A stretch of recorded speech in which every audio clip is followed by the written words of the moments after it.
थाना परिसर में लगा शिविर, 3 नए आपराधिक कानूनों की दी गई जानकारी। दशकों पुरानी जर्जर इमारतों में चल रही ग्राम पंचायतें, धनकोसा में कामकाज बंद। हरदोली में 36.84 लाख रुपए की लागत से विकास कार्यों का हुआ भूमि पूजन। कॉलेज में शुरू हुआ 3 दिवसीय दीक्षारंभ समारोह। अब देखिए कटंगी की तमाम खबरें विस्तार से। थाना परिसर कटंगी में शिविर लगाकर 3 आपराधिक कानूनों को लेकर नागरिकों को दी गई जानकारी। 3 आपराधिक नए कानून भारतीय न्याय संहिता, भारतीय नागरिक सुरक्षा संहिता और भारतीय साक्ष्य संहिता देश भर में 1 जुलाई से लागू हो चुके हैं। इन कानूनों को लेकर लोगों में जागरूकता लाने और जानकारी देने के लिए सोमवार को थाना परिसर कटंगी में शिविर का आयोजन हुआ। शिविर में अनुविभागीय अधिकारी पुलिस माणकमणि कुमावत, थाना प्रभारी जयंत मरसकोले, नगर परिषद अध्यक्ष योगेंद्र ठाकुर मौजूद रहे। पुलिस अधिकारियों ने विस्तार पूर्वक कानूनों में हुए बदलाव की जानकारी दी। पुलिस ने बताया कि भारतीय दंड संहिता 1860, भारतीय साक्ष्य अधिनियम 1872 और दंड प्रक्रिया संहिता 1973 को अब तक देश के भीतर लागू थे। इनकी जगह पर भारतीय न्याय संहिता 2023, भारतीय साक्ष्य अधिनियम 2023 और भारतीय नागरिक सुरक्षा संहिता 2023 लागू हो गए हैं। इन कानूनों में कुछ नई धाराएं जोड़ी गई हैं तो कुछ पुरानी धाराओं को हटाया गया है। यह नए कानून लागू तो हो गए हैं, लेकिन पुलिस जांच और अदालतें 30 जून तक किए गए अपराधों के लिए पुराने कानूनों के अनुसार अपना काम करेगी। आज से जो नए अपराध घटित होंगे उन पर नए कानून प्रभावी होंगे।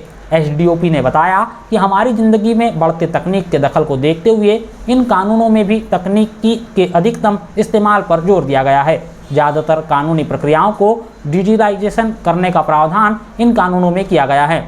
इन कानूनों में अत्याधुनिकतम तकनीकों को शामिल किया गया है। इसमें पहली बार EFIR का प्रावधान किया गया है और हफ्ते भर में फैसला ऑनलाइन उपलब्ध कराना जरूरी है। इन कानूनों में अत्याधुनिक तकनीकों को शामिल किया गया। दस्तावेजों की परिभाषा का विस्तार कर इलेक्ट्रॉनिक या digital records, email, server log, computer, smartphone, laptop, SMS, website, location साक्ष्य, डिवाइस पर उपलब्ध मेल और मैसेज को कानूनी वैधता दी जाएगी। उन्होंने बताया कि यौन हिंसा के मामले में पीड़ित का बयान आवश्यक कर दिया गया है और यौन उत्पीड़न के मामले में बयान की वीडियो रिकॉर्डिंग भी अब आवश्यक कर दी गई है। पुलिस को 90 दिनों में शिकायत का स्टेटस और उसके बाद हर 15 दिनों में फरियादी को स्टेटस देना आवश्यक होगा। पीड़ित को सुने बिना कोई भी सरकार 7 वर्ष या उससे अधिक के कारावास का केस वापस नहीं ले सकेगी। इससे नागरिकों के अधिकारों की रक्षा होगी। थाना प्रभारी ने बताया कि नए कानूनों में आरोप पत्र दाखिल करने के लिए 90 दिनों की समय सीमा तय कर दी गई है और परिस्थिति देखकर अदालत आगे 90 दिनों की परमिशन और दे सकेगी। इस प्रकार 180 दिनों के अंदर जांच समाप्त कर ट्रायल के लिए भेज देना होगा।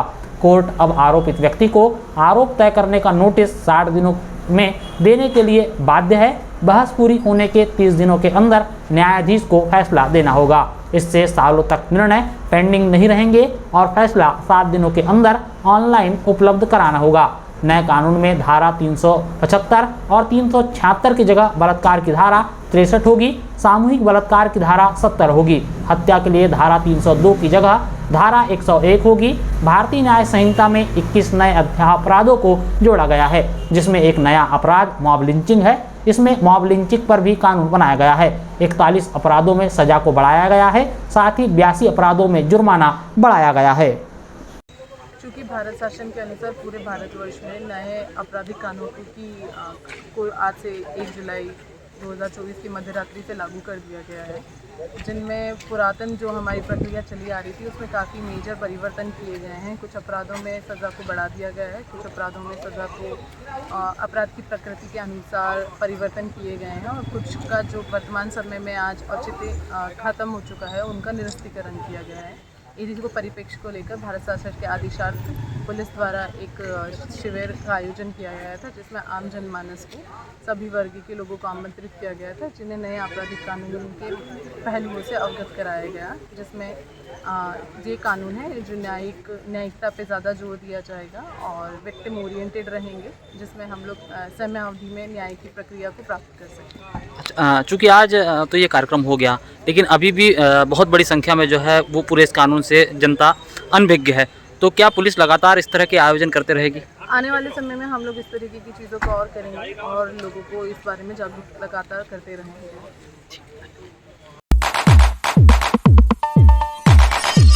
दशकों पुराने जर्जर इमारत में चल रही ग्राम पंचायतें जान जोखिम में डालकर कार्य करने को मजबूर पंचायत कर्मी। इन दिनों ग्राम पंचायत धनकोसा सुर्खियों में बनी हुई है।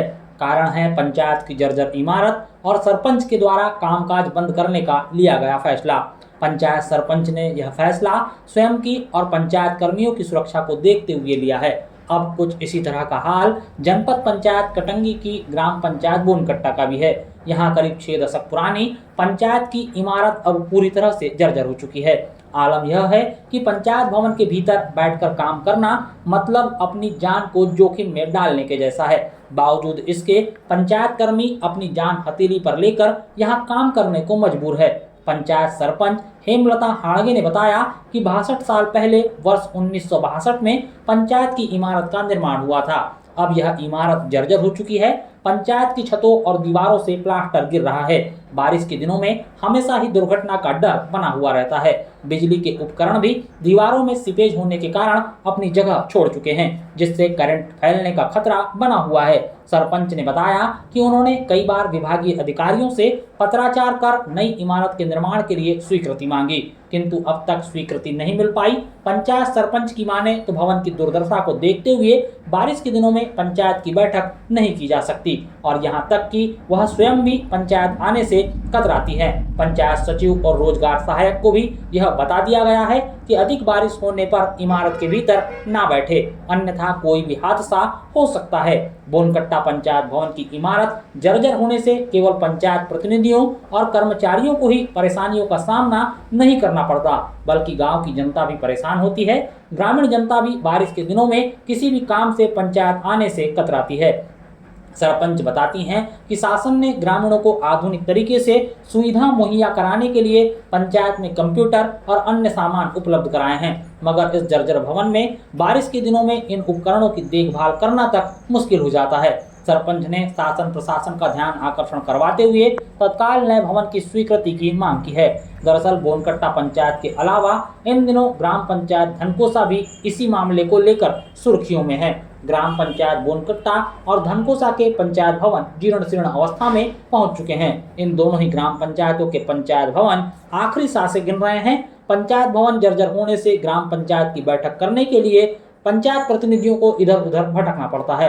इससे विकास योजना तैयार करने में परेशानी होती है। जर्जर पंचायत भवन के स्थान पर नया पंचायत भवन का निर्माण कराए जाने के लिए दोनों ही गांवों की महिला सरपंचों ने कई बार ब्लॉक के अधिकारियों से मांग की, लेकिन ध्यान न दिए जाने से ग्रामीणों को परेशानी झेलने पर विवश होना पड़ा है। जी, क्या समस्या है यहाँ पर पंचायत में? यहाँ पंचायत में सब पानी वानी आया तो उससे पूरी ये पंचायत उड़ गई है। अच्छा। न सचिव आते हैं तो कहाँ पानी में थोड़ी ना बैठेंगे। तो पंचायत भवन पुराना है, पुराना है सर। तो नया पंचायत भवन नहीं बन पाया नहीं पंचायत में, बन पाया। बहुत लेटर दिए, सीओ को दिए, अधिकारी को ऊपर को दिए। तो बहुत समस्या का समस्या है रे बाप ने। गौरव भाव को दिए, उस दिन पारदी बाई वो आई थी। अच्छा, गौरव तो इन लोगों ने क्या आश्वासन दी? उनने बोले, भारती पारदी ने बोले, हाँ बाई बोले हो जाएगा। बोले अब हो जाएगा तो सब बज बोलती है भैया, लेकिन अभी तक लेकिन कुछ सुनवाई कुछ नहीं सुनवाई। सचिव भी आएंगे तो कहाँ बैठेंगे भैया। पानी आया, कुछ गिर गया उनपे, एक हाथ बरली गिरी, एक हाथ कवेलू गिरा, मरेंगे थोड़ी, बंद रखेंगे पंचायत। तो आप इसमें क्या सरकार से क्या मांग करना चाहते हो? हमको पंचायत चाहिए, हमको मांग कुछ नहीं चाहिए। हमको अगर- नई पंचायत है। अगर नहीं दे पा रही है, अगर सरकार नहीं दे रही, तो बंद रहेगी, सीधी साफ बात। काम काज ठप रहेगा पंचायत पूरे में। बंद रहेंगे, क्या करेंगे? तो पंचायत बैठेगी किसके घर? कौन हमको बैठने देंगे?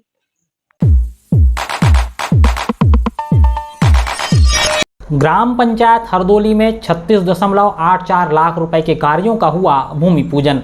जनपद क्षेत्र कटंगी की ग्राम पंचायत हरदोली में सोमवार को जलाशय के नीचे 36.84 लाख रुपए की लागत के कार्यों का भूमि पूजन किया गया। जनपद अध्यक्ष प्रतिनिधि अरविंद देशमुख, जयरंजन बिंझोड़े, उपयंत्री संजय रोड़गे, सरपंच नीलचंद गौतम, सचिव अजित बोरकर, पूर्व जनपद सदस्य मनोज मालाधरे, संदीप सिरथाम, अजय गौतम, वैशाली बहाने और ग्रामीणों की उपस्थिति में हरदोली जलाशय के नीचे से 14.98 लाख रुपए की लागत की ग्रेवल सड़क, जलाशय के वेस्ट वियर में 14.96 लाख रुपए की लागत से पाइप पुलिया निर्माण कार्य और एक अन्य 6.90 लाख रुपए की लागत से पाइप पुलिया निर्माण कार्य का भूमि पूजन किया गया। सरपंच ने बताया कि जिन विकास कार्यों का भूमि पूजन किया गया उसका लाभ गांव की जनता को मिलेगा। हमारा लक्ष्य हरदोली को विकास के शिखर पर पहुंचाना है। पंचायत के विकास के लिए हम सभी प्रतिबद्ध हैं। सरकार की तमाम योजनाओं का ग्रामीणों को लाभ पहुंचाया जा रहा है।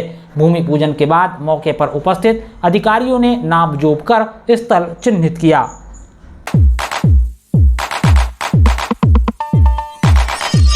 शासकीय राजा भोज महाविद्यालय कटंगी में शुरू हुआ 3 दिवसीय दीक्षारंभ समारोह। विद्यार्थियों को नए परिवेश में सहज महसूस कराने, उनमें संस्थान की विशिष्ट प्रकृति और संस्कृति को सिखाने, अन्य छात्रों और संकाय सदस्यों के साथ संबंध बनाने, उन्हें व्यापक उद्देश्य स्वयं की खोज की भावना से परिचित कराने के मकसद से उच्च शिक्षा विभाग के आदेशानुसार शासकीय राजा भोज महाविद्यालय कटंगी में प्रवेश उत्सव कार्यक्रम के अंतर्गत 3 दिवसीय दीक्षारंभ समारोह की शुरुआत आज सोमवार को की गई। प्राचार्य प्रोफेसर अनिल कुमार सेंडे के मार्गदर्शन पर कार्यक्रम प्रभारी डॉक्टर निखत खान, सहायक प्राध्यापक स्वप्निल पाटिल के नेतृत्व में कार्यक्रम आयोजित किए गए, जिसमें सर्वप्रथम 9 प्रवेशित विद्यार्थियों का पंजीयन करवाया गया, जिसके पश्चात उद्घाटन समारोह के अंतर्गत मां सरस्वती के छायाचित्र पर दीप प्रज्वलन कर कार्यक्रम का शुभारंभ हुआ। 9 प्रवेशित विद्यार्थियों का डॉक्टर कुसुमलता उइके द्वारा तिलक लगाकर स्वागत किया गया। महाविद्यालय के प्राचार्य ने महाविद्यालय का परिचय विजन मिशन से विद्यार्थियों को अवगत करवाया। जन भागीदारी समिति सदस्य धनेन्द्र भगत ने विद्यार्थियों को विद्यार्थी जीवन में शिक्षा का महत्व बताया। टेलेंद्र बागमारी ने विद्यार्थियों को परिश्रम और अनुशासन का महत्व बताया। इसके बाद डॉक्टर कुसुमलता उइके वरिष्ठ सहायक प्राध्यापक द्वारा महाविद्यालय के समस्त संकाय और स्टाफ का परिचय करवाया गया। साथ ही परीक्षा प्रणाली से अवगत करवाया गया। डॉक्टर आशीष मेश्राम ने विद्यार्थियों को महाविद्यालय परिसर का अवलोकन करवाया। सुरेश रावत और सुश्री कविता अहिंगारे सहायक प्राध्यापक ने नई शिक्षा प्रणाली 2020 के संबंध में विस्तार पूर्वक जानकारी दी। अधीर घोड़ेश्वर क्रीड़ा अधिकारी ने आभार प्रदर्शन किया। इस कार्यक्रम में अतिथियों के रूप में जन भागीदारी समिति सदस्य अनुज अग्रवाल, धनेन्द्र भगत, संकेत तिवारी, वैभव गुप्ता प्रमुख रूप से उपस्थित रहे।